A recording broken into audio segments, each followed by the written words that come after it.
Hello everybody, my name is Cool and bring you guys V-Replaycast number 43, point 3, I should call this version 3, because this will be the third time I'm recording this one. Oh man, talk about forgetting switching overlays. It's like how do you do that twice in a row?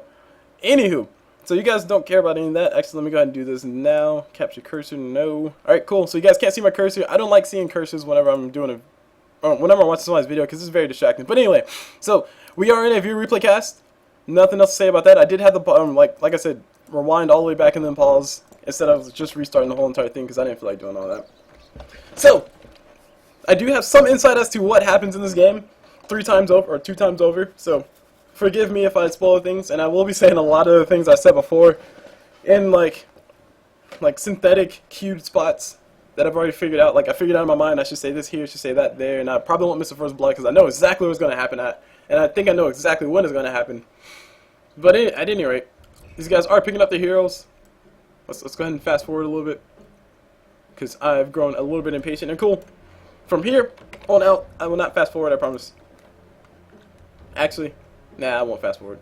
So, as far as things to talk about, I can't think of anything creative that I haven't already said. So, Ooh, I know what I can talk about. Somebody Sand King, on Sand King. Where's Sand King? There's gonna be a Sand King. See guys, I know the future, on the dire side. Come on, Sand King. The person of the hour. Oh, this is the fountain. I thought this whole thing... Okay, so that is the fountain. It's a giant wall. Or it's a giant pot. I think that's supposed to be lava. Anyway, Sand King, where are you? Sand King, there you are. Always go for retard. I love your name. Always go for retard. The reason why I like his name is because if you guys watch Tropic Thunder, which is a movie... Just look it up. Just Google it. Tropic Thunder. There's a part of the movie where I talk about never go for a retard. You should never go for a retard. 30 seconds. And the reason for that is because when you go for a retard, everybody knows that you went for a retard, and you just make yourself look crazy. And I do see Boots first on Sand King. Oh dear, jeez. So that explains a few things. Not trying to spoil anything, but that explains a few things. So let me go do introduction. Start off with the rating side because I think they were all picked up first. Start off with this Dark Seer. We see Ray Lane on that Dark Seer. Moving over to Spearbreaker, we see Sergei Zverev. I still haven't got used to pronounce his name, guys. But it's much better than my first attempt, I can tell you that much. On this Naga Siren, we see Citizen Snip 4 on that Naga. Moving down bottom to this Coddle, we see Overkill on him. And last but not least, for the rating side that is, on this Phantom Lantern, we see 180 Spoon Flip. So he's obviously doing some tricking over there. Moving on to the dark side, starting off with the Sand King, we see Always Go for Retard. Of course, I did introduce him already. Cool name indeed. Moving over to this Lycan, we see Wing Zero on that Lycan. On this Clockwerk, we see Kagarino on him. On the Shadow Demon, Shadow Demon. On the Shadow Demon, we see Sati on that Shadow Demon. And last but not least, for the dire side, and actually for all the introductions, we see Valoran on that Spectre. So as far as how the lanes are going to be matched up to be, we see a Spectre Shadow Demon on top versus a Spearbreaker. And I think Spearbreaker, we having a tough time in that lane because Shadow Demon can just harass the crap out of him. Moving over to the mid lane, we see a very unusual mid Naga. I guess mid Naga is decent, but oh man, I totally missed first blood. Darn it! I'm so used to this. Blood before that one. Darn it! I can't quite remember. I feel bad, guys. I feel bad. But anyway, no matter how many times you watch the cast, you will still miss the first blood. That is what's built into the game, right? I did miss the first blood the last 2 times, by the way, and I knew exactly where. Actually, no, the last time I got it, but this time I didn't. Anyway, all that aside, I missed the first blood. First blood was on Sand King. Kyle was able to catch it or kill Sand King. Wasn't illuminate. Sand King was being extremely aggressive. He was trying to go. Yeah, he threw a burrow strike, and no. He was walking around the corner. He walked around the corner, like walked around the corner around here. And then he threw a burrow strike on top of, I think, Phantom Lantern, and then Coddle just threw Illuminate, and there's Sand King doing the same exact thing once again. He's just going for a retard, guys. He just went straight in for Coddle, threw out a burrow strike on top of him, which did pretty much no damage. It's all about the stun, and that was pretty much it. So, Sand King feeling a little bit hurt that Coddle killed him first. And we see, oh man, Lycan taking a lot of creep aggro. There's a Spirit Lance thrown out by Phantom Lantern. It will not be able to kill the Lycan. Close to it though, close to it. Double decibels. Right, moving on down here. We see Naga getting chased by Clockwerk. I think Clockwerk, yeah, he'll definitely be able to finish her off. No, he doesn't have mana for a flare. He'll have another flare in a few seconds. 10 seconds time, he'll be able to have another flare. It's a free kill for him. He's gonna go ahead and do as much damage as possible. Naga is still trying to run away. I don't think she'll be able to make it out alive in this one though. There's a flare from Clockwerk, and right now he throws out the flare. Flare's, oh my gosh, flare is short. There's a Spearbreaker throwing out the charge on top of Clockwerk, and Naga very strangely decides to come on back. So I'm a little bit confused in that, but anyway, this Clockwerk will definitely be going down. This is a search from Dark Seer to make sure the Spirit can catch up. Nope, Cog's still up by Clockwerk, and Clockwerk gets himself an Iron Shell thrown on top of him, and he kills his own Cog and walks away. Yeah, that happened, guys. Clockwerk made it out alive, and he got to kill Naga anyway. So sloppy plays on the side of the Radiant. Sloppy plays indeed. Speedbreaker, instead of trying to run for the auto attack, you should have just ran in front of him, because you had the Iron Shell on top of him. That would have been doing more than enough damage to actually get the kill. So big misplays on the side of the Radiant, of course. Dire's middle tower is under attack. Meanwhile, see Naga with 1 point in illusions, 1 point in snare, 2 points in Riptide. I do not like this at all. I honestly think she should have 2 points of her in snare, because the snare is so freaking good. There's nothing that you can do to stop his snare from happening. I think you can pop a Ghost Scepter, but that's about it. So having more points in his snare is definitely really good. It costs a little bit more mana, but so does Riptide. Riptide goes up in mana cost. It goes up more than in snare, so definitely go for your snares as opposed to Riptide. Because all Riptide does really is just push your lane. And you don't want to push your lane. Anyway, we see a Sand King in a very bad spot. I heard a Sandstorm as well. Looks like Coddle through an Illuminate. Fenlancer able to finish him off with the Spirit Lance. So free kill for him. More kills for Fenlancer. And he is going for Power Treads first. He will have the gold up for that now. There's Power Treads, and he has 1 Tango left. Uno Tango. The Spirit gets turned into an illusion. Or gets illusions to turn against him, and he's going to be running away from that creeper. The creeper will be pushing soon, though. I think that's looks like not Dark Seer. Shadow Demon did do a single pull, so I did stack up the creep waves, which kind of sucks. Either that or just 2 creep waves worth of stuff there. Rock it on.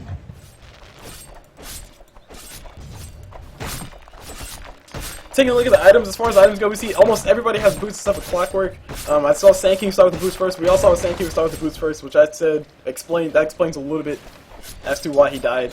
Basically, he didn't have really any stats to follow up on top of anything, and Lycan can't really do any damage. I honestly think that Lycan Sand King, that's a bad lane. Lycan should just go in the jungle, or have Sand King coupled up with maybe. Yeah, who else is that couple up with? That's a good question. Sand King throws out. Oh gosh! Speaking of the devil, Sand King throws out the Burrow Strike, throws out the Sandstorm, and he gets. He's within tower range, so the tower can scout him out. Phantom just turns around, auto attacks him to death, and actually no, the creeps auto attacked him to death. Yeah, he died to the creeps, so it was the goal was split among Phantom and Coddle, so they're pretty happy about that. More gold for them. Take a look at the net worth. I want to see who's worth the most right now. Of course, Phantom, because their lane has been going so well. And Sand King's way at the bottom because he's been dying so freaking much. Spectre is pretty close behind him, but this Phantom Takata lane is working out really well for these guys. So the cancer's still good, guys. The cancer's still doing too much work. Sand King taking a lot of aggro. He's going to go ahead and throw out the Burrow Strike, throw out the Sandstorm as well. That's really a waste of mana, guys. Unless you can actually go for the kill, don't worry about going for it. Sand King does pick up some Observer Wards on his persons though, so he will be able to play some wards, do some warding on his own. He could rotate mid and go for a kill on top of Clockwerk, though. That might be a nice thing to do. I'm sorry, Naga. Naga, of course. But Naga is level 6. So she can pop that ult if she does get in trouble.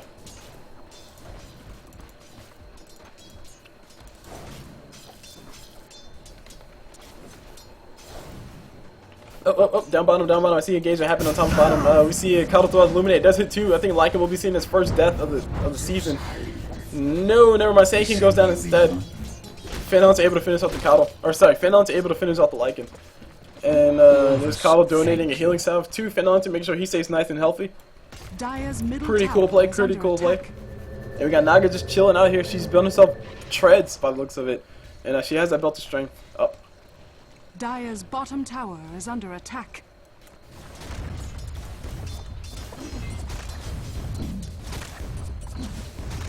Meanwhile, Spiritbreaker is farming in the tower. He's just getting a little bit of farm, just getting a little bit more. He has a healing salve and a clarity potion. I hope he's not going to be depending on that too terribly long. But it's still in the relatively early game, still in the laning stage. Naga gets hit with the power cog, and loses a lot of her mana. Pops herself a clarity potion so she can heal up some mana. That's really about it. That's all she can really do. Somebody needs to upgrade this courier. Anyway, here's Sand King. Sand King threw out the Burrow Strike. He also threw out the Sandstorm as well. He's going to go ahead and stand here for a long time, actually. One more Illuminate from Coddle will be able to finish him off. He's going to go ahead and replenish his own mana. He has arcane boots now. Wow, arcane boots. Okay. Actually, quite questionable. Arcane boots, coddle. Really? Is that necessary? If you manage your mana well enough, you don't need arcane boots on coddle. And when Clockwerk walks in jungle, he will be able to find himself a Darkseer right around the corner. Throws out the Raffle, throws out the cogs as well, and there's a free kill for him. So a big surprise, Clockwerk finishes him off. It's just very wrong spot. Wrong spot at the wrong time for the Darkseer. As Illuminate thrown out by Coddle, Sanking's out of mana. Sanking, I don't know what he's doing, but he does go for it and he does die as well. I think Clockwerk was going to rotate down bottom, but Sanking getting a little bit overzealous, trying to go in and do what he can. Or maybe he was trying to pop a Sandstorm, but he was out of mana for it, so it didn't matter.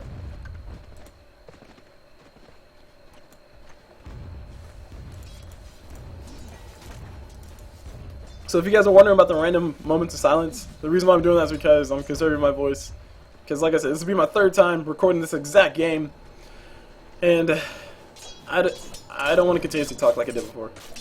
I will say this though, let's move on to Spirit Breaker, because he will be building, yes, there we go, cool, perfect timing to talk about that. He is going to be going for a Morbid Mask, so he's going to be going for a Mask of Madness first. Or hopefully not first. But it looks to be he's going for a Mask of Madness first. Hopefully he doesn't go for the Mask of Madness first, because what Mask of Madness does, it makes you extremely vulnerable. It increases your the incoming damage by 30%.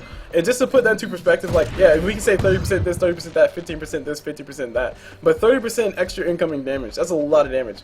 Especially because of the fact that he only has 900 HP. So if he takes 30% incoming damage, he effectively has 30% less HP than what he has right now.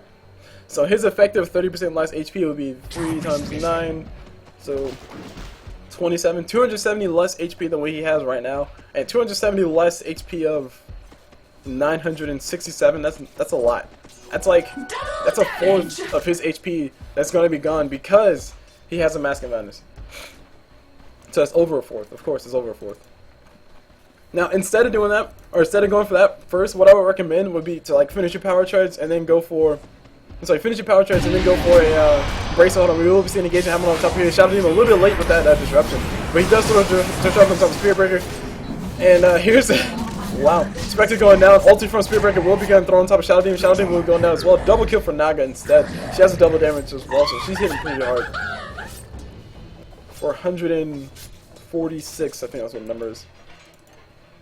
Clockwerk around the corner. He can't just throw a wrap. That's a free kill from him. He doesn't have to land on top of Naga. A creep would be nice enough. But if he lands on top of Naga, that's free damage for him. Free damage for him. He actually goes through her.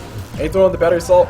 And Naga pops her ulti. She gets her ulti off just in time. She runs into a power cog, and she's going to be able to exit out of there. Just in time. Clockwerk still chasing. Throws out a flare. Flare was really short. You probably should have threw it a little bit further. He might have been able to catch the Naga. That is only a flare level. Is it level 2? Oh, it's max flare. Okay. Oh wait, it's battery assault. Well, sorry, wrong ability. That is not a max flare, so it would not have been able to do much. Meanwhile, down bottom, what do we have? Nothing? Nothing? Okay, cool, nothing. Somebody needs to upgrade that courier, man. My thanks.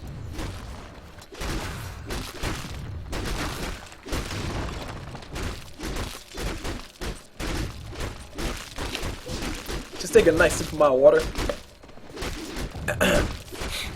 Ooh, nice and quenched, I guess you could say my thirst was. I said that backwards. Anyway, so yeah, somebody really needs to upgrade the courier. I think, yeah, Coddle can afford it. Okay, there we go. Finally, he upgrades the courier. Perfect timing, guys. It's almost like they're actually listening to me. Radiant's top tower is under attack. Or maybe I knew that was going to happen. You never know.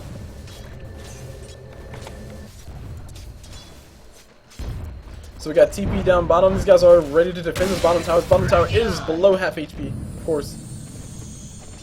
Phalanx and Coddle just doing quite a bit of work, and also the creeps as well. But the Dire do have some decent vision, like send his wolves forward to do. Sorry, send his wolves forward to scout out a little bit. The Dire do have some decent vision around the corner. He also has some decent vision around the ward spot, or rune spot, so able to see what's over there. And the rune will be spawning in 9 seconds, so we'll be able to see what's on that very soon, or if it's down there very soon. Meanwhile, Phase Boot's already up on Spectre, and here's the rune. It's spawned. It is up top, of course. It's always in the spot that you don't look, and there's a region rune up top. Somebody can go pick that up. Meanwhile, we got Spirit Breaker going toe-to-toe with Shadow Demon. Spirit Breaker could just turn around and charge Shadow Demon and go for the kill. That's a free kill for him, essentially. Maybe after he has that Mask of Madness. Since he started going for it. Lycan turns around, pops his ulti. These guys really want to go in for this kill. There's really nothing they can do. Darkseer throws out the vacuum, pulls Lycan back a little bit, surges himself, and forces Sand King to miss his Burrow Strike, and Sand King not really happy about that. And we got TP coming down bottom from Clockwerk. Clockwerk can rappel in and initiate the fight if he can catch anybody out.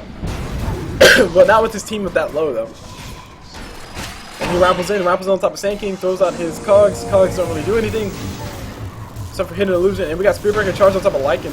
Lycan needs to be a little bit careful. Wait, what level charge is that?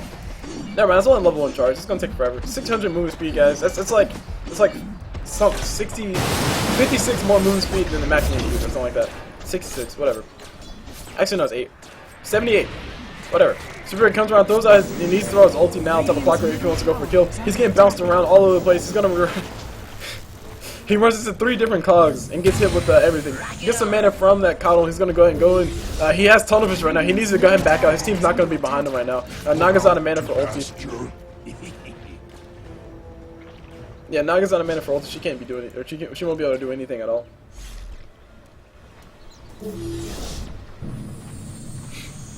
And now we got Darkseid on the way. He gets disrupted by the Shadow Demon, and that's really it. That's the end of all that. So, if we take a look at the goal graph, which, I mean, that's also a nice thing to look at. Now, the goal graph shows that the Radiant are ahead by 3,000 gold. That's essentially, that's not even tower. This is all kill gold. That's all kill gold and all farms. That's really well done on the side of the Radiant side, but that can be taken away just like that and turn to one team fight, which is dire. If you have a potential win, because their team fight potential is actually pretty darn high, and we got Clockwerk. Not like that. Not like that, Clockwerk. Not like that at all. We got Sand King on the Burrow Strike. These guys might be able to get the kill on top of Coddle. Yeah, they will definitely be able to get the kill. Lycan able to kill him, or pick him off with that ulti.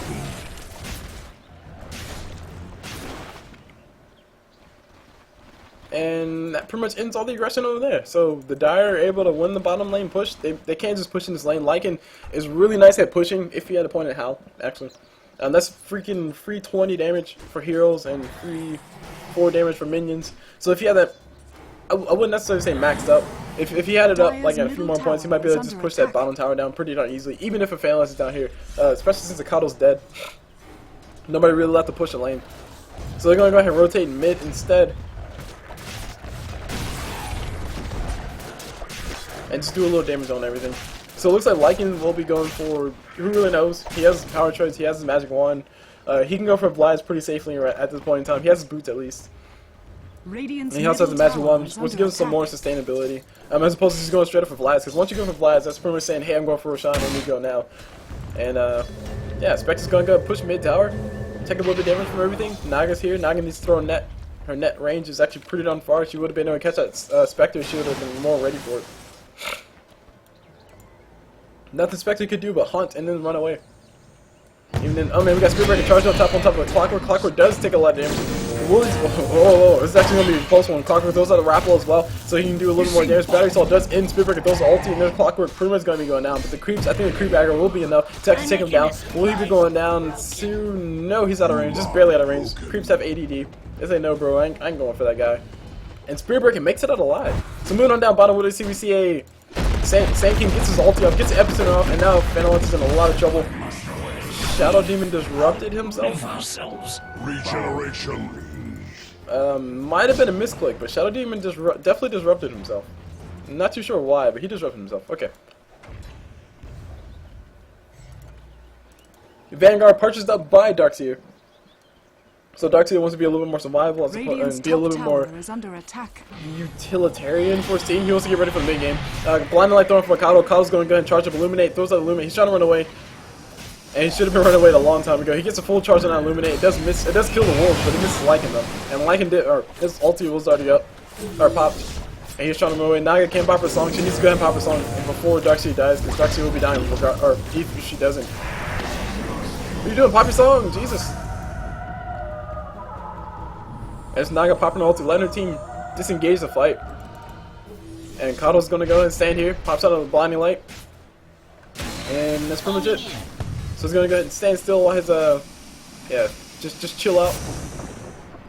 Chill out with his chill out with his illusion that he created when he does that. Is it illusion or is it, I don't know. What does it make? Spirit. It's a spirit. Yeah. Chill out with the spirit. That's the spirit. And right now, we got both teams just hanging out mid. These guys, both these sides want to go for a push. By the looks of it, they're trying to protect the tower and prevent the push at the same time. This is a huge waste of time on both sides, but at least both sides are doing it. Basically, they're splitting XP between 5 people, so all 5 of these guys are splitting XP and also splitting gold as well. There's a higher chance that nobody would get gold. Boom, there it goes. Or nobody would get a consistent stream of gold. Especially on Phantalus, that's going to be a big problem. Because Phantalus wants to make sure he has as much gold as possible. Spearbreaker, sure, he gets Mask of Madness, and then he gets Power Treads, and then he gets AC, and then he becomes crazy. Like, crazy hard to stop from bashing you. But as far as his damage output, it's not really all that high until he gets an MKB or something like that. And he's a long ways away from that. But the moral of the story is, the moral of the story is that the fact that both teams are hanging out. Oh, never mind. Okay, now let's modify the story a little bit. The Radiant, they have 3 people defending mid versus the Dire having 5 people defending mid. Of course, if the Dire decide to push, then the Radiant are going to have a hard time holding it back. But at least they have 2 people farming. Even if they lose his middle tower, Spearbreaker was able to farm from Mask of Madness. Darkseer, he's farming up a, what's going to be a mechanism, so he's going for the buckler first. So you have a little more armor. Oh man, the fight's breaking out. Naga, where's your ulti? Naga doesn't have her ulti for another 60 seconds. We have a Coddle going down, and we got a Phantalus running away. Phantalus will be able to make it out alive, as well as the Naga. So the only person that lost is the Coddle. And they pretty much traded a Coddle and a tower for XP on Spearbreaker, and also XP and gold on Spearbreaker, XP and gold on top of Darkseer. So it's definitely a worthwhile trade. Naga getting chased by that Spectre. Spectre trying to get the damage on top of her. She can actually pop her haunt and get the kill on top of that. But she decides against it. Meanwhile, here's Spearbreaker charging. He's going to go ahead and cancel the charge. Very smart. So he almost stacked the engines at the same time as well. So here's Darkseer. He has himself a chainmail coming to him, so that's his buckler. Completed and up. Oh, really? +2 to all attributes. Wow. That's pretty cool. And now the Dire just farming in jungle, so we officially switch into like the more passive part of the game. The question is, who will get the bigger items and when will they get them? A Phalancer. Let's hit F5 and see what the items are. As far as the items are, we see Spearbreaker, he's going for a Mask of Madness, or he has a Mask of Madness, he's going for Power Treads next, and probably Drums, I'm assuming? Don't really know. I didn't make it that far on the replay last time. Naga's going for, it looks to be either a Vanguard, probably a Vanguard. It could be a Link, yeah, okay, never mind, it could be a Link Sphere. Actually, a Link Sphere would be weird. I hope it's not a Battle Fury. Naga with a Battle Fury, that's a waste of gold. Anyway, moving over, Phantalus, he's going for his straight up Diffusal Blade as opposed to a Yasha before Diffusal Blade. I honestly like Yasha before Diffusal Blade because Yasha before Diffusal Blade doesn't necessarily increase your killing potential, but it just makes you a little bit, it makes you more of a threat. Ring of Aquila does the same thing as well. It makes you more of a threat versus the enemy team because it gives you that extra movement speed and all that stuff. Or, sorry, it gives you that extra damage and some nice regen. But he doesn't necessarily need that because it's a Coddle over here on his team. And we got the Radiant, they're going to be pushing this top tower. And we got the Dire rotated into position. Clockwerk throws out a flare. Where's the flare? I missed it. Oh, stop moving. There it is. And Lycan pops his ulti, and this tower will be going down. Naga needs to go and pop her song, let her team get away. She's not popping her song. There's a smoke popped by somebody, and oh my gosh, we'll be losing another one. That's a Phantalus going down as well. Naga popped her song extremely late. There was no excuse for that. Naga should have popped her song like 3 hours ago. Basically, that tower was right. We all saw with our own eyes. That tower's right here. Her team's right there, the enemy team's right over there. That tower was going down. As soon as it went down, she should have popped her ulti and let her team get out. Instead what happened was her team was trying to run away this way, and then the enemy team was right there on their tails, and they were able to catch up right about here, get one kill, catch up right there, get another kill. If Naga would have popped her ulti a lot earlier, then the enemy team would have been right about, the enemy team would have been here, her team would have been right about here before they can actually move, and if they would have chased, it would have been consistently behind by about that much. So, big misplays, huge misplays by Naga. She popped her ulti way down here when it was way too late. She might as well just go ahead and save it and run away. Because there was no way they would have been able to catch up to her because she was moving fast enough. Tower is under attack. But anyway, also, if I remember correctly, Sand King did die down bottom. Dire's bottom tower has fallen. Which is why he's still walking down here.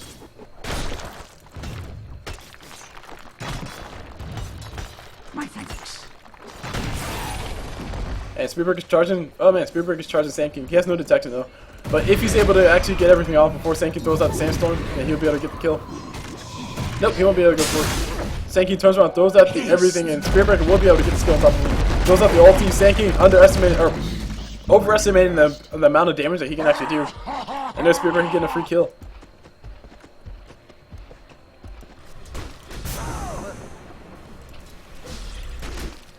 So Diffuser Blade already up on Phantom Lancer.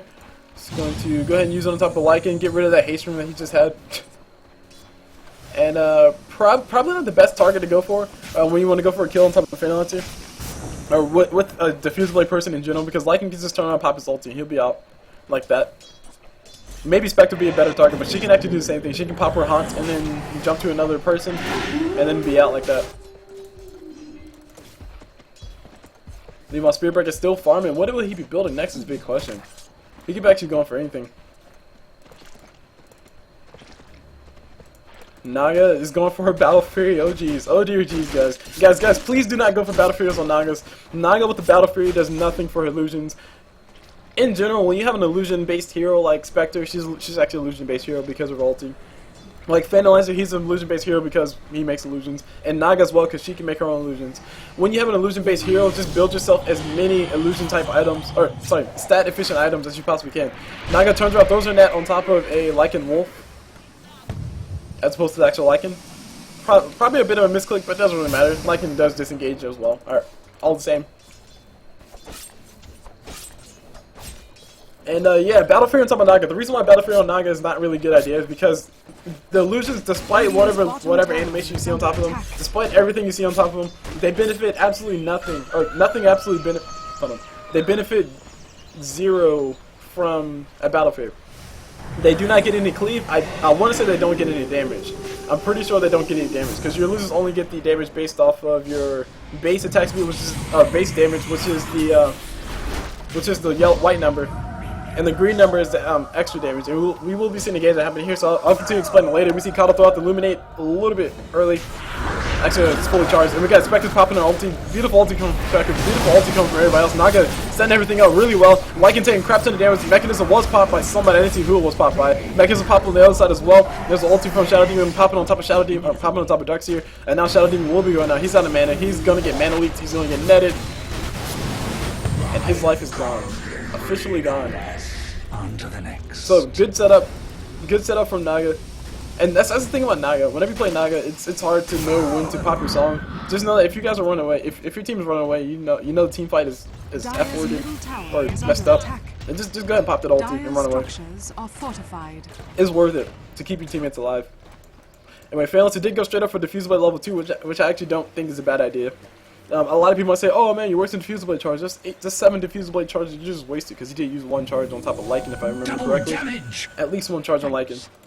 But honestly, I don't see a problem with it. I mean, it increases the damage that your illusions does by, so what is that? 16 extra damage. So 16 extra mana burn that they get, or that the enemies get dealt, and also 4 extra agility that they gain as well. So that's probably like 1 extra damage. That turns into probably 1 extra damage or something like that. So that increases the effective damage of your illusions by a lot. It also makes you attack faster, which means you create more illusions. And on top of that, it gives you more intelligence. So that means you have better mana pool. Only 2 more intelligence, so not a lot. But anyway, sorry, not Darkseer. Tank is going to go ahead and charge up a Sandstorm. Not too sure what he was thinking about that, but he's going to get hit with everything. Kato's throwing a charge of Illuminate, and there's his life gone. So Sand King goes down. Spirit Breaker, are you still charging? Nope, he's not charging anymore. Now we got the Dire rotating to position mid. Will they be able to get anything is a big question. Lycan pops his ulti, he's going to go for a Darkseer. Probably the wrong target to go for. If he would have body blocked, maybe he would possibly got it, but no, it wasn't enough. Turns around instead and goes for a Phantom Lancer illusion, and Phantom Lancer is able to make it out alive. And everyone's actually able to make it out alive. Naga's ulti is up, so she can initiate with it, or she can disengage and fight with it as well. And a Region Rune of all things picked up by Phantom Lancer, so he's pretty happy. His mana is good now.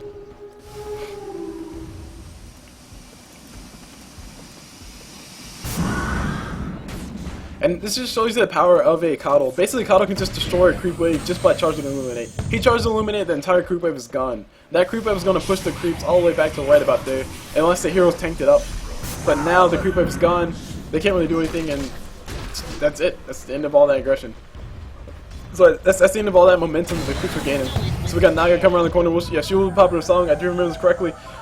Kato charging Illuminate. Naga needs to go ahead and enter a song right about the time that Illuminate's about to fly. The song does end a little bit late. Or sorry, a little bit late, but it doesn't really matter. Spectre pops the ulti as well. A lot of damage getting done back and forth. Epicenter, I see Epicenter coming out for Sand King. A lot of damage getting on top of everybody. There's a Spirit Breaker about to go down. His massive advantage pops. He's going to be going down. Spectre not going down. To the ulti from Spearbreaker, and there's a mechanism pop by somebody. I didn't see who. Ulti from Shadow Demon thrown on top of Darkseer. Or no, Dire's Phalanxer. middle tower. Nah, it's Darkseer. What's that coddle? I don't know. It was thrown on top of somebody, but it didn't matter. Nobody died. And all in all, it was a much better trade-off for the Dire. Not only were they able to defend the tower, but they were able to get the kill on top of Naga, they were able to get the kill on top of Spearbreaker, and oh by the way, they're also able to waste Darkseer's wall, so he won't head that up for another 6. Wow, that's such a short cooldown. Actually, no, never mind. Clockwerk will be going down, so better trade-off for the Radiant overall. Now that Clockwerk went down. If Clockwerk was still alive, the Radiant would have had the better trade-off. And Clockwerk buys back. Dire's middle tower is under attack. He honestly could have saved that gold because this entire team was ready to be in full force to defend.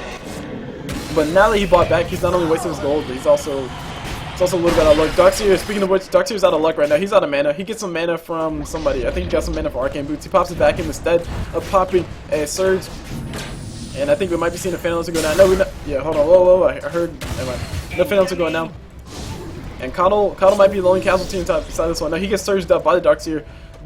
Such good evasion coming up from all these guys, but oh man, will they be able to catch this Phantom? That's a big question. There's a dust of appearance popped by Clockwerk, and now Phantom's on the run. He can't pop a Diffuse Blade charge on top of himself, so he can actually make it out alive. He's getting caught in by Coddle, but it won't be enough. He's getting damaged, and that's the Phantom going down. Meanwhile, Spearbreaker charges in. He's going to go for the kill on top of Clockwerk. He's knocking him outside the cogs, and he needs to just go ahead and turn around on top and go on top of Spectre instead. Oh my gosh, the whole entire Dire set is here. Where'd they come from?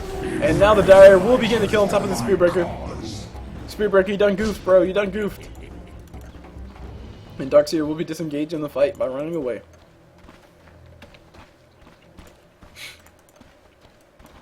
And now, finally, the Dire are going to go ahead and go for Rashawn. So who's going to pick up Aegis is a big question. I honestly think that the best person to pick up Aegis will be Spectre, because she deals the most damage the longest she stays alive. Lycan will be a nice candidate as well, because he deals a lot of damage as well. But the Radiant do not know that this is going on. Naga can continuously push. She can actually pop her illusions and send them to the tower. And she has a Battle Fury. Battle Fury Naga Siren is not a good idea at all, guys. It's not doing anything for you. Get yourself a Manta Style, get yourself a Diffusal Blade, and get yourself a Radiance and call it a day. Or at least pop your illusions so you can do a little more damage. Like she could have popped her illusions and did like maybe half damage to the tower, or push the creep wave back.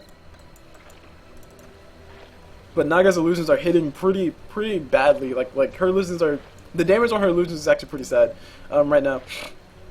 Sure, her illusions deal 45% damage. Yeah, cool. But I think Phantom's illusions deal the exact same amount of damage as her illusions deal, because her illusions are getting the damage based off of her, like I said, base attack damage, which is the 87 and the white numbers, versus the plus 65. The plus 65 your illusions don't get.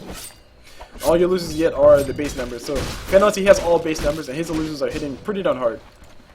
I think his illusions hit for 25%. Yeah, his illusions deal 25% damage. So that means his illusions are dealing 25% of 140. That is 50 plus. Oh, okay, actually, it's 50 plus 20, almost 50 plus 25. So that's almost 75 damage. That's the illusions are hitting. Wait, really? That's not right. Ah, hold on. Calculator, I summon you forth. Deal with my math.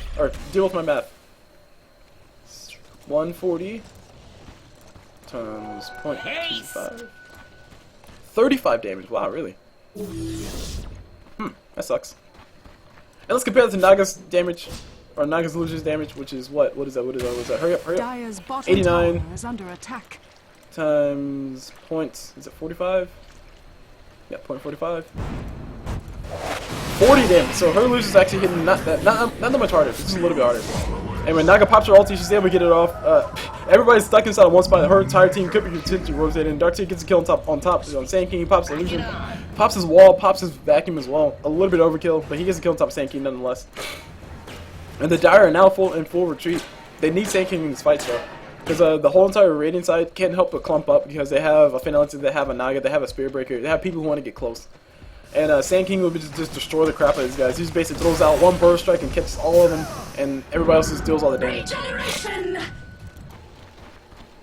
But the Aegis did go to Spectre. I did not pick up on that. But now she needs some form of damage. She needs to go ahead and go for her own Diffusal Blade. She does not have one yet. It looks like she's a long ways away from it. I think she's going for Radiance, which I do not like at all. Radiant Spectre I do not like it at all because it'll be way too late before it actually before it becomes effective, especially considering the fact that she built a Vanguard already. So Spectre has a Vanguard that makes it a little bit more tanky with air quotes, but that's not really not really gonna help out all that much. Oh, we see engage happen on top. We got that throw on top of who's this? I think that was Clockwerk. Clockwerk caught us out of it. Meanwhile, Spectre's caught us out of it. Well, she walks out because of her Spectre dagger, and now Coddle's stuck in the middle of everything. He goes down to the keeper, or sorry, to somebody. And Naga's trying to do as much damage as possible. Her losers are not doing any cleave damage at all. That's all her cleave damage. Speedbreaker charges. He gets a kill on top of that Spectre. But Spectre has Aegis, and she'll be able to turn around and do something. Speedbreaker turns around, throws ulti on top of Shadow Demon. Shadow Demon not feeling pretty happy about that. Sand King pops his Sandstorm for a few seconds, and now, yeah, this fight is definitely turning on him. Spectre is about to be going down too. The Speedbreaker plus Illusion from Phantom, but no, she will not be going down at all. And now Sand King's out of mana. He pops himself a Sandstorm, and he'll actually be able to throw out his Burrow Strike too. Throws out a Burrow Strike on top of Darkseer, probably the wrong target to go for because he can just surge away. And he also gets netted as well. Here's Sand King's death. He can't pop his Sandstorm as well again, but he's still visible right now. He gets bashed on top of that, so he won't be able to channel it anymore. And that's the end of the fight. So Yasha finally coming up on this Naga Siren. I still do not agree with this Battle Fury at all. This Battle Fury is a waste of gold. That's a waste of how much gold does this Battle Fury cost?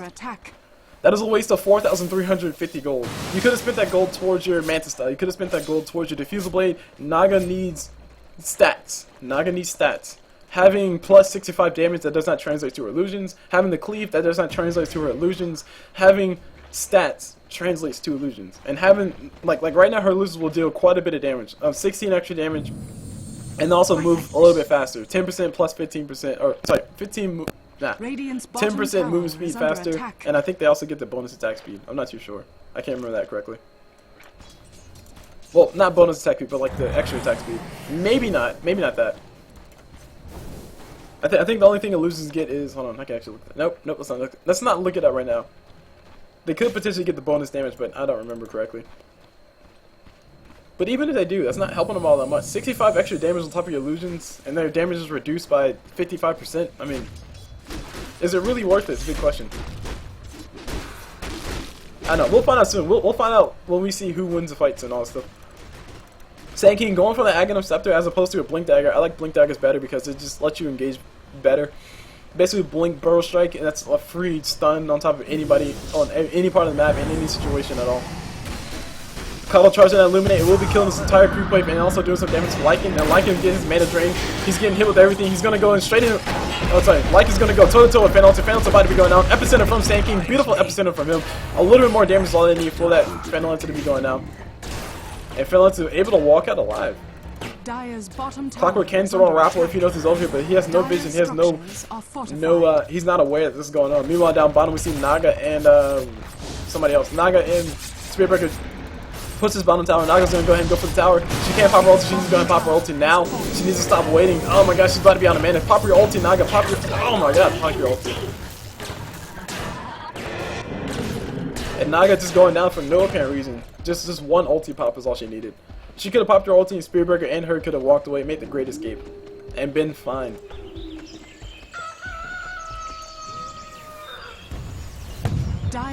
And Shiva's guard. Oh my gosh, Shiva's guard up on Darkseer. I'm really digging this Darkseer's build. He needs to go ahead and finish out that pipe for his team though, because between Sand King and just between Sand King and maybe Clockwerk a little bit, they're doing a lot of magic damage.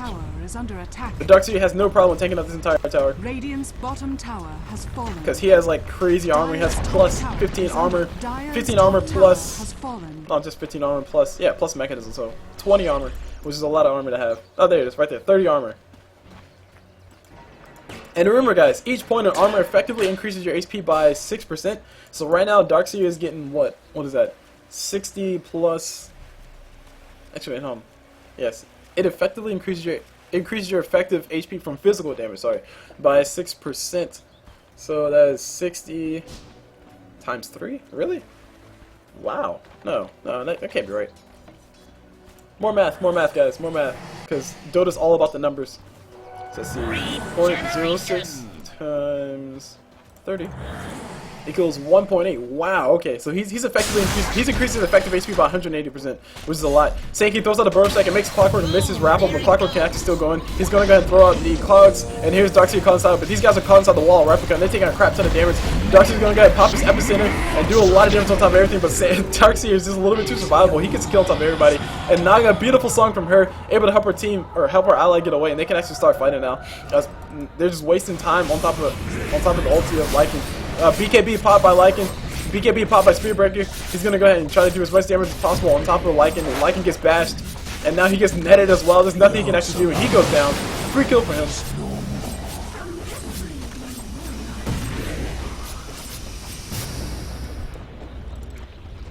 And yeah, that happened, guys. That happened.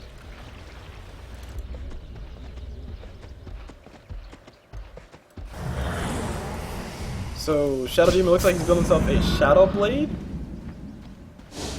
Okay, or maybe he's building himself a Battle Fury. Who really knows? Spectre has himself a Radiance, and this is why the reason why Radiance is not a good idea at this point in time is because if you cannot get a Radiance before the 20-minute mark, it's a waste of gold.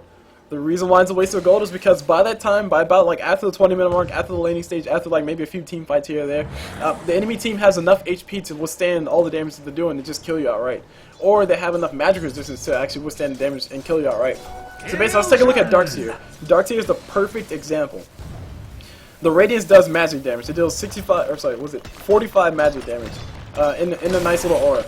And Darkseer has how much resistance on top of his base 25% resistance? He has a extra 30% resistance. So let's go ahead and add all those numbers up. We see that he has 55% magic resistance. That means that Spectre's brand new Radiance burn is going to be hitting for how much? Let's see. So 45 times 0.45, because that's all Darkseer is going to be feeling. It's going to be hitting Darkseer for essentially 20.25 HP, or for 20.25 damage every single time it burns. So every second it ticks. Now, to put that into perspective, let's take a look at this. Hold on. We see a team fight happen. We got Net on top of that. Lycan will be going down. He can't pop his BKB to try to run away, but it won't be enough. He's going to go ahead and actually just try to flat out run away. Backing from Darkseer, pull him right back in. Godlike coming out for Darkseer. And there's a Blade Mail and Clockwerk. He's not doing nearly enough. Phantom's just, I don't give a crap. I'm just going to go ahead and go for kill anyway. And there's a Clockwerk going down as well. And that is the end of it. That is the end of it. So anyway, like I was saying before about Darkseer, he's feeling 20.25 damage. And to put that into perspective, if the Spectre built a Diffusal Blade, just a Diffusal Blade level 1, Darkseer will be feeling, guess how much damage? 20, probably 20.25 damage plus, because Darkseer, just on the mana burn, just on the simple 1 point of mana burn, or 1 hit for mana burn, it deals 20 physical damage. So that's essentially the Radiance burn that she's getting right now. And oh, by the way, it's cheaper, it's less riskier, and it gives her illusion stats as well. So, all in all, the Radiance on Spectre, yeah, cool, Spectre has a Radiance, woo, but that would have been cool like 20 minutes ago. Right now, it's out of style. It's past its bad time. And I really see these guys saying, oh man, Phantom likes to cuddle, oh man, it's OP lane, it's OP, these guys have an auto win. It's not that. That's not the reason why they won. The reason why they won is just based off of bad play on the side of the Dire.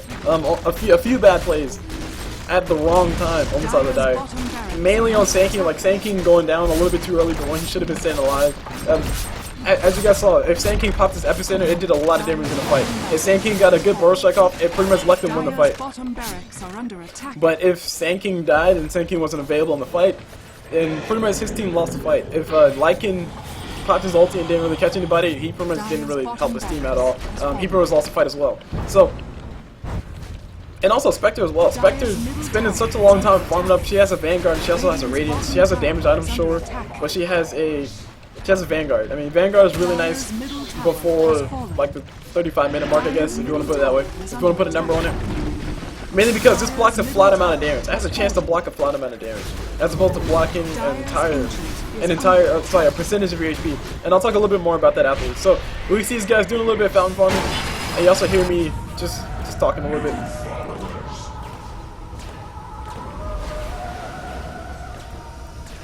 And now these guys are going to go.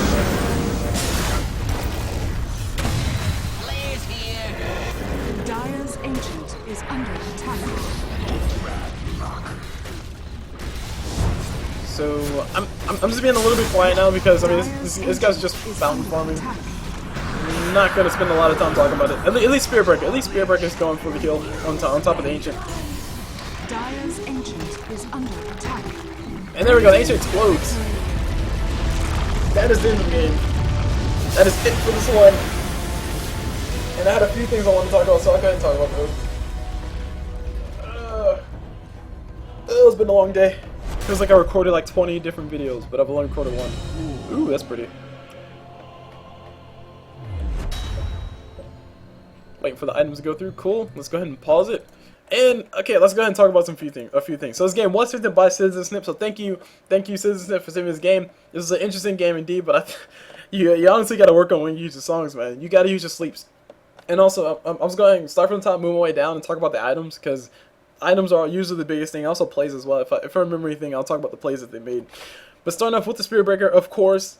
I have a little teeny bone to pick with Spirit Breaker, mainly because I think in Mask of Madness you should have went for like at least a bracer before you went for the Mask of Madness, because Mask of Madness makes you more vulnerable than what you already are, and increases your effective HP or decreases your effective HP by 30%. And if you go ahead and build yourself power treads and then a bracer, then you can pretty much compensate for that 30% that's going to make up or that you're going to lose.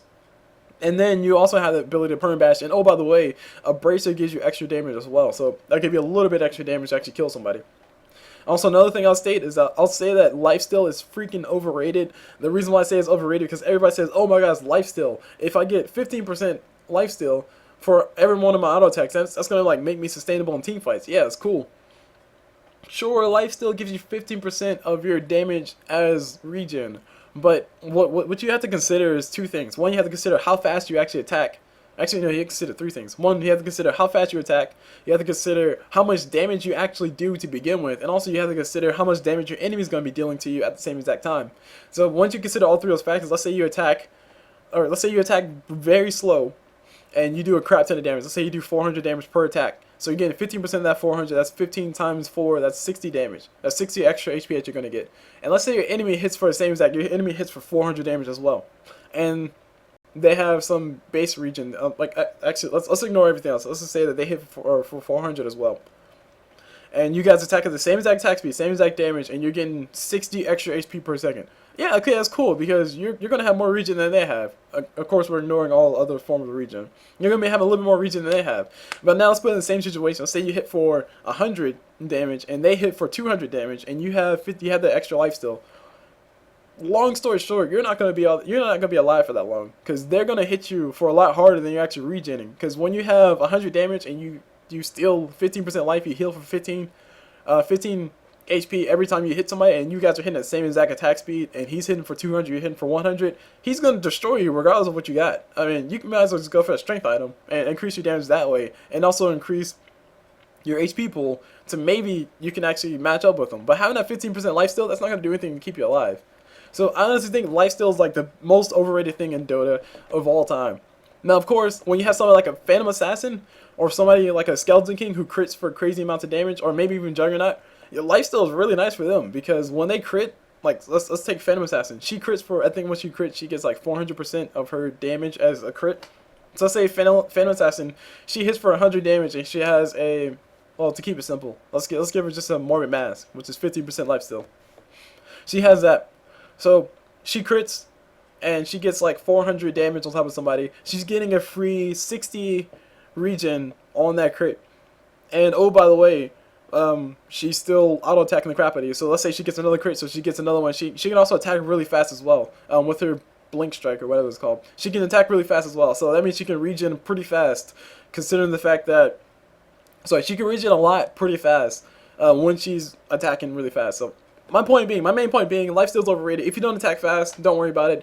Don't worry about lifesteal. If you want to attack faster, there are other alternatives to go for. As far as Spirit Breaker goes, Mask of Madness does mesh extremely well with his with his ability to bash. As far as Faceless Void, he's a really nice one to talk about as well.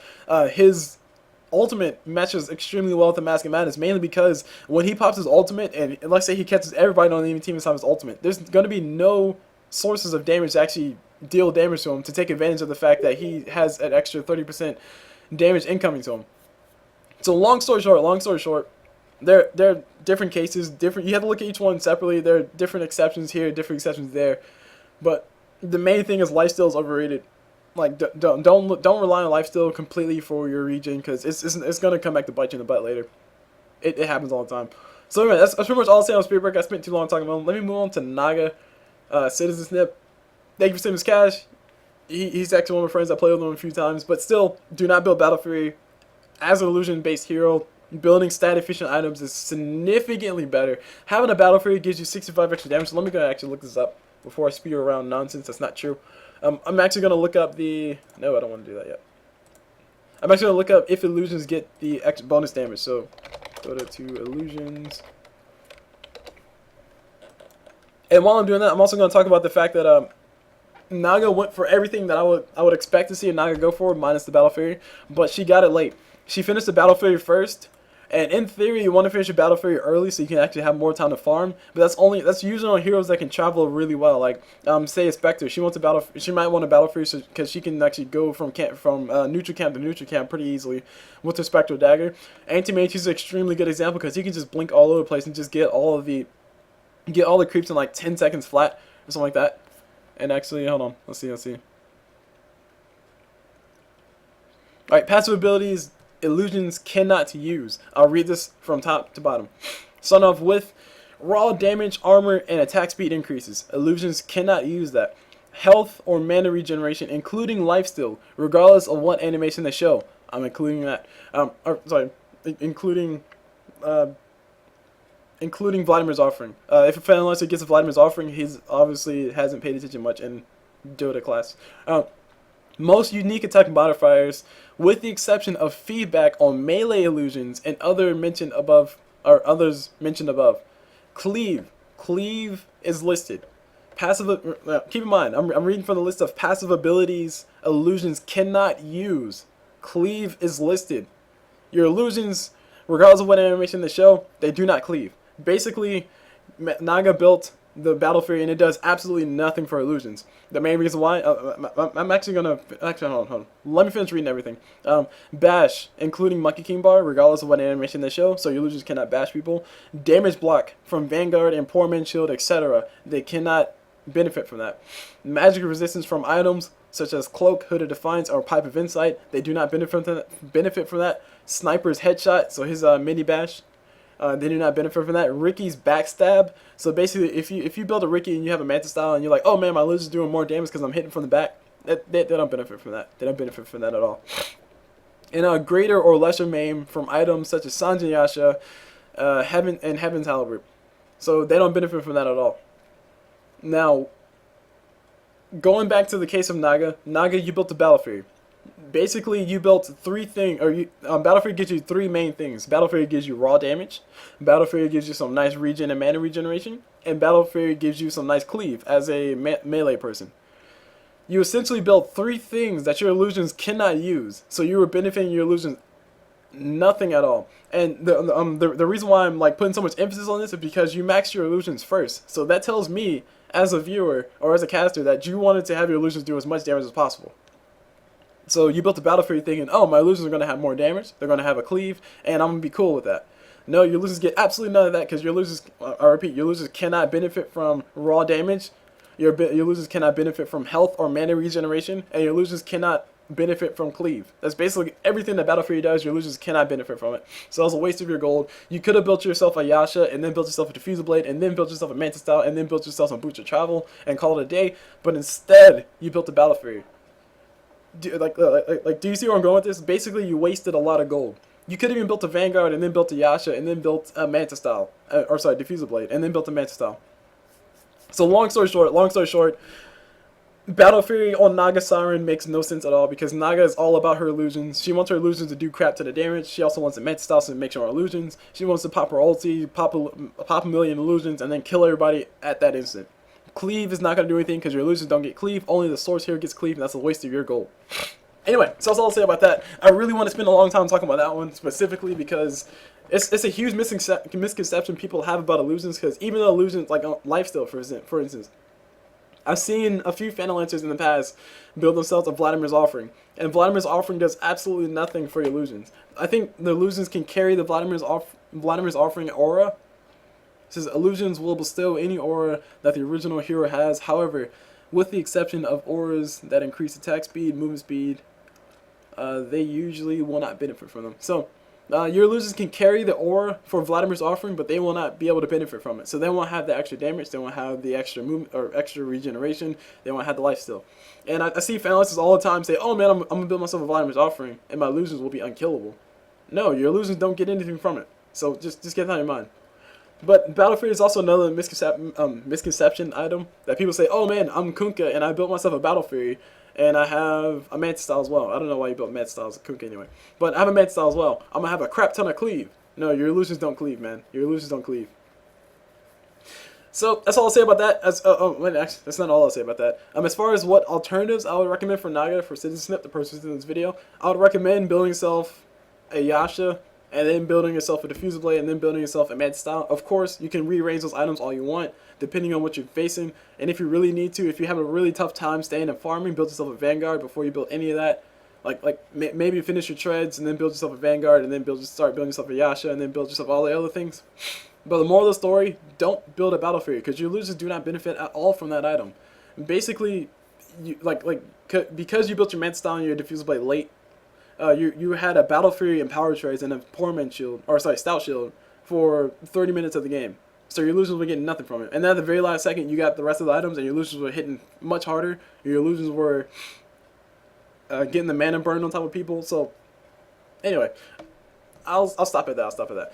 Moving over to Fanalancers. As far as things I'll talk about on you, I would say, Yasha. Definitely go for Yasha. I like Yashas. Yashas are really nice. The heart is cool and all. It makes your illusions crappy or as tanky as crap, but a Yasha will make them move faster, make them hit a little bit harder, and that on top of a Diffuse Blade is actually really nice.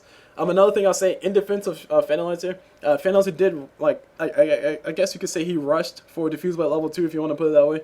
Diffuse Blade level 2 is not that bad. Diffuse Blade level 2, just going straight for Diffuse Blade level 2 and not waiting to use all your charges on Diffuse Blade level 1, that's not that bad of an idea if you want to just have more damage for your illusions outright.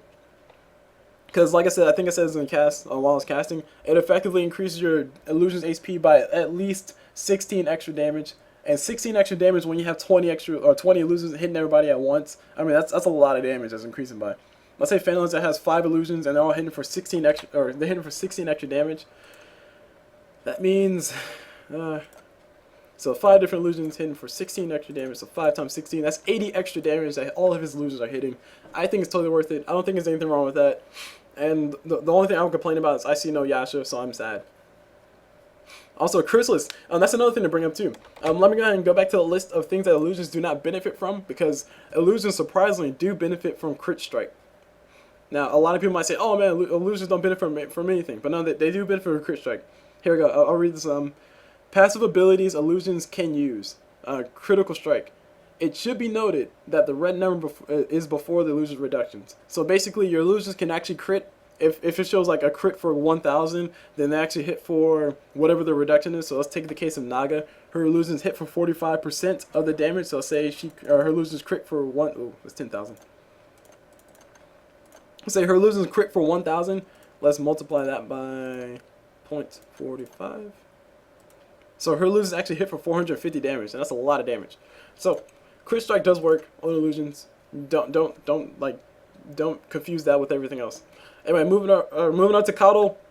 Not much I can say about Coddle. I mean, you played Coddle. I wasn't paying much attention to you. You built Dagon. Oh man, I don't like that. Force Staff will be a nice choice. Dagon, it's a Dagon, but it didn't really matter. Like literally, you could have built a Dagon level 5 by the end of the game, and you guys probably still would have won. Because I think Sand King was derping pretty hard, and I can talk about him probably extensively once we get down there. Moving over to Coddle, or not Coddle, moving to Darkseer. One thing I will point out is Sheepstick. Yeah, Sheepstick would be really nice. Shiva's Guard is cool. Yeah, Shiva's Guard can slow people, but Sheepstick would be nice in the case of Spectre and Lycan. Actually, more so Spectre than Lycan, especially Spectre. Basically, Sheepstick will get rid of all the dispersion thing that she does, and it'll make her stop moving all that fast, and you can pretty much go for a free kill on top of her. But anyway, Shiva's Guard is actually a nice alternative. It increases the armor of your allies, or sorry, decreases the armor of your enemies, and I think it increases the armor of your allies. Nope, it slows your, okay, cool. It slows, wait, hold on. I thought I had a passive. I could have sworn I had a passive. Oh yeah, there we go. Passive. Freezing Aura. Reduces attack speed on enemies. Okay, cool. So it increases their attack speed by a little bit. I mean, that's really nice when the big team fights break out, so that's always nice. And also having the active to slow everybody down by, was it 40% of their attack speed? Or movement. Yeah, slows their movement speed by 40% for 4 seconds. That's actually a lot. So that may increase their team fight presence by a lot, by a crap ton. One thing I would argue is instead of building your mechanism, build yourself a hooded or pipe. Because Coddle needs the stats. Coddle is more in need of a mechanism than you are as a Darkseer, because you're farming the jungle, you're getting your farm anyway. Coddle, he's trying to get by on what he's trying to, or what he can get. So having him build the mechanism and having you build the pipe is typically what you see. Like you see the Darkseer build the pipe, and you see the other support, or you see a support build a mechanism. Mainly because the pipe on Darkseer is actually really nice. It makes him more survivable. It allows him to stay alive a little bit longer, so he can actually throw out his full combo, and also gives the pipe to his team. And he's actually a really nice candidate because he'll actually have the farm to farm it up. Because as you guys can see, a Hooded Defiance costs 2,125 gold, and a mechanism costs 2,306 gold. Basically, a Hooded Defiance by itself costs just as much as a mechanism. And oh, by the way, the mechanism, or the pipe still needs 2 more parts for it to be completed. So instead of building a mechanism, you probably could have built the other 2 parts and built yourself a pipe and called it a day. Having 2 mechanisms on a team is actually really frowned upon because, yeah, sure, you can have a double heal, but the regen, or like all the auras that they provide, they can only be, like, they do not stack. They can only be sourced from one person. So, yeah, anyway. Moving on to Clockwerk, not much. Throw your flares further. I'll say that much. Throw your flares further. Like that kill you could have got a Naga a lot easier. Even though you still got the kill and you still got out alive, it could have been a lot easier to just throw your flare where she, like towards where she was going as opposed to where she was. And that's pretty much all I'll say about Clockwerk. Moving over to Sand King, I got a lot to say about you, Sand King. Oh man, so much to say about you. First of all, don't be so aggressive. Don't be so aggressive in your lane. Sand King, I'm sorry, in your specific lane, don't be so aggressive. Sand King usually can be extremely aggressive because he has somebody to back him up. Like he has another support to have that has another disable, like Lena, or he has a carry or somebody in the lane who can deal a lot of damage, like maybe Slark. Slark deals relatively a lot of damage, but in your specific lane with Lycan Sand King, all you had to do really was just stay back and hang out with Lycan for a while, and then let Lycan get a little bit farm. Make sure Lycan doesn't die or anything. Make sure, like, if somebody comes for a gank, throw a burst strike on him or something. And if Kalo comes, gets a little bit too far away, then you can throw a burst strike, and you and Lycan can try to go in then. But you were being really impatient about when to go in for the fights, or when to go in for a kill. I think one perfect example is like right after you died in the first blood, you came down all the way down from home. You came all the way down from home, went up to Coddle, threw out a burrow strike, hit him a few times, and then walked away. So 2 things happened there. First of all, you used the burrow strike, which costs a lot of mana relative to your mana pool. It costs a lot of mana. And also another thing that you did is you also took a lot of damage. Well, not a lot, but you took some damage from Lycan. You also took some damage from Coddle as well because they just turned on auto attack you. And also you drew creep aggro.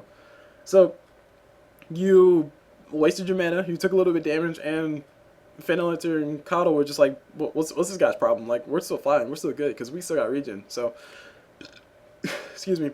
Really huge source of impatience that I saw from you. So, be a little bit more patient when you're in lane. Moving on to your items. As far as your items go, you built Arcane Boots. That's a standard thing to see on Sand King. You also built a Bracer. Double Bracer shows me that you were having a lot of trouble staying alive. That was apparent because you kept dying a lot. 12 deaths. Yeah. You also built an Aghanim Scepter. I honestly think instead of building an Aghanim Scepter, you should have built yourself a Blink Dagger. You did have the sustainability, I guess, to sustain an Aghanim Scepter ulti on Sand King. But at the end of the day, having yourself a Blink Dagger will make you so much more useful to your team. You can blink in on top of, you can blink on top of Darkseer, throw out your Burrow Strike, and then start channeling your Epicenter, jump on top of Darkseer, throw out your Burrow Strike, and then get a free kill on top of him before he's able to surge away. Or you can just do the same exact thing on top of Naga before she's able to pop her song. And even if she does pop her song, if you have your Epicenter going on in the background, she's pretty much going to die by it. So be a little bit more patient about when you're going for the kills. Get yourself a Blink Dagger. Blink Dagger is really nice. And also, work on your positioning. Positioning is probably like a huge positioning is a huge thing in Dota. How do I know? Because I played Pugna a lot recently, and with Pugna, there's only but so much you can do to make yourself more tanky, I guess, with air quotes. But if you just have really good positioning, you don't have to worry about buying a whole bunch of braces, buying a whole bunch of buying a whole bunch of health, buying a whole bunch of mechanism and all that fancy stuff. You just have, if you have really good positioning, there's nobody that can touch you. So working your positioning, like know when or know where you should be, know when to pop your sandstorm, know when to pop your burrow strike, just all around learn that a little bit better, or work on that and learn that a little bit better. Moving on to Shadow Demon, your items are all over the place as far as I can see. Like you have a random circlet and you have a random Sage's Mask.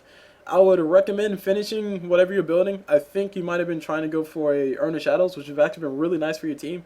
Especially considering the fact that when the fights did break out, your team was like low in HP and stuff. You could pop the Urn on top of them, heal them up, and get ready for the next fight that happened right after. And also, you had the random circlet. I'm assuming you were going for a Bracer to make yourself more survivable. Go ahead and finish that Bracer. It's not that expensive. Your team won't miss the goal, or your team won't complain too much because there were some really nice wards around the map. Your ward coverage is actually really good, so you're doing a good job on that. Just buy yourself, just take a few minutes, buy yourself something fancy, buy yourself a Bracer, and call it a day. And then keep doing what you're doing afterwards. That's all I really have to say about that. Lycan, as far as Lycan goes, oh man. In the early game, I think you were being more aggressive than you should have been, but I think that was more so a result of Sand King being more aggressive than he should have been as well. I also think that instead of being in lane, you probably could have done a little bit better inside the jungle. But that's better. That's easier said than done, because Sand King would have been all alone, and he probably would have died a lot more if you weren't there. All in all, just be a little more patient. Know when to pop your ulti. Know when a good fight is about to happen. Know when a good time to get ready to fight is about to happen. Know when to jump into a fight. That's basically what I'm trying to say. Like if your team is like 30 miles away and you're Lycan, you're like the initiator, I guess. You're actually the main damage dealer on your team next to Spectre. Your team wants you alive as long as possible. Your team wants to be there to help you out when you get a fight. Your team wants to be able to throw disables like Sand King's Burrow Strike, or Clockwerk's Cogs, or Rapple from Clockwerk, or Shadow Demon Disruption. Your team wants to be there to help you out. So be a little bit more patient when you're going for those fights, and also know who to target. Basically, the easiest person for you to kill every single time would have been at Coddle. Just kill Coddle, just like screw everybody else, just go straight for Coddle, destroy him, and then turn around and go for Dark Seer or Spearbreaker. Go for either one of those, and then destroy them. And then your team is behind you. Your team is there. Clockwerk's disabling Naga. Sand King's throwing a Burrow Strike on top of Phantom Lancer, so Phantom Lancer can't do anything. And Spectre is the other carry, so she's doing a crap ton of damage on top of all the other people too. So know who to focus, know who to prioritize. Definitely in these fights, every single time, you should have prioritized Coddle. You as a damage dealer should have just said, okay, I'm going to flat out destroy Coddle, just explode Coddle, and then kill everybody else later. That way, you do two things. One, you get rid of the blinding light. Two, you get rid of the mana leak, which is actually really annoying in team fights. And three, you also get rid of the chakra magic, which is really annoying in team fights as well. Actually, four things. And the fourth one is the illuminate. You get rid of that as well, which does over time does a lot of damage to your team, especially if it hits everybody every single time. It's so annoying.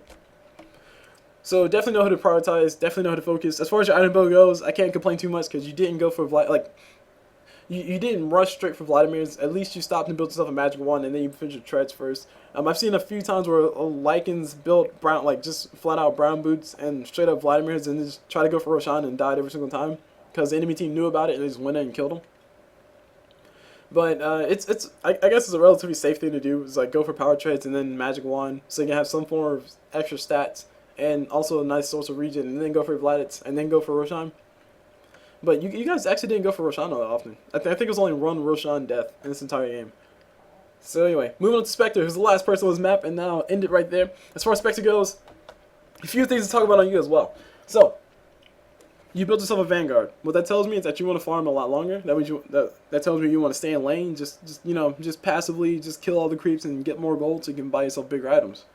What that does not tell me when I see you build Vanguard first, that does not tell me that you're going for Radiance. What Vanguard first tells me is that you want to get ready for the late game. You want to build yourself some big item. You want to build yourself a man style outright. You want to build yourself a diffuse blade. You want to build yourself a BKB. You want to build yourself those items so you can get ready for those big fights that will happen in the late game, as opposed to a Radiance. If you went straight for Radiance, I'm like, okay, cool. You went straight for Radiance. It's about 25-minute mark. That's not that bad. But The longer the game goes on, the less effective Radiance becomes. And also the same thing for Vanguard. Same thing can be said about Vanguard, but let's not complicate the situation by talking about two things at once. Let's talk about Radiance, focus specifically on Radiance. Radiance does 45 damage in AoE. 45 flat damage. It doesn't scale up at all. It doesn't do anything. It also gives you, the hero, 60 extra damage for your auto attacks, which is actually really nice. Now, the reason why Radiance is not really good late game is because late game, let's say Spirit Breaker has 2,000 HP, Naga has 1,500, Phantom Lancer has 3,000, Keeper of the Light has 1,500, and Darkseer has 3,000. That's a lot of HP they have. So 45 damage per second, ticking on per second, on all of them at once. I mean, that's going to take a long time to kill Keeper of the Light, who has 1,500 HP. But early game, let's say early game, Spirit Breaker has 900 HP, Naga has 750, Phantom Lancer has 900, Keeper of the Light has 560, and Darkseer has, let's say, 1,000. A Radiance early game is going to destroy those guys. It's going to do a lot of damage over time. And that damage is significant because, let's say, Keeper of the Light, he has, what, 450 or 560? He has 560 HP. That's a lot of damage that you're doing to him per second. That's a lot of HP that you're going to be taking away. That's really valuable early game. But that's only in, like, it's not early game, mid game. But that's only in the mid game before these guys start building their Vanguards, before they start finishing their Reavers, before they start finishing their Hearts, before they start finishing their Power Treads and BKBs and Bears. Oh my. Basically, the earlier you get a Radiance, the better it will be. If you cannot get a Radiance before, like, typically say like the 15-minute mark, if you get a Radiance before 15 minutes, and it's like the best thing ever because you're just doing a crap ton of free damage to them just by standing still. But if you can't get a Radiance before that time, there's usually a waste of gold. So definitely go for something else like a Diffuser Blade, Mantis Style. Vanguard is nice because like I said, it tells me that you want to stay in your lane, you want to farm, and Vanguard means you're going to be passive as crap, so you're not going to do anything. But if you really want a Radiance that bad, I would highly recommend that you build it first, as in like get your phase boots, get yourself a Quelling Blade and an Iron Branch, and then get your Radiance. And then just get your Radiance, just flat out get your Radiance. And then afterwards build your Vanguard, build your Diffuse Blade, build your Mantis Style, build everything else. Because at the end of the day, Radiance is really nice in the mid game, but Spectre is all about the late game. Spectre doesn't really shine all that much in the mid game because she has crappy damage, let's face it. But in the late game, that between Desolate, between Dispersion, and between her Haunt and all the items that she could potentially have at the late game, and the ultra late game even, she's just outstanding damage. Let's say if you give Spectre a Heart in the late game, then her Dispersion effectively increases her HP by 22%, and a Heart gives you how much HP? Like let's say a Heart gives you 1,000 HP. Let's say Spectre by the late game at level 25 has 2,000 HP, so that's 3,000 HP as she has total. 22% extra HP of 3,000 is quite a bit. That is, what is that? 3,000 times 1.22. So that means she has, okay, it's not as much as I thought it was. But anyway, she has effectively 3,660 HP, and that's not considering the fact that she's still regenerating on the back of this. She still has herself a Vanguard, so she's regenerating HP as this goes on.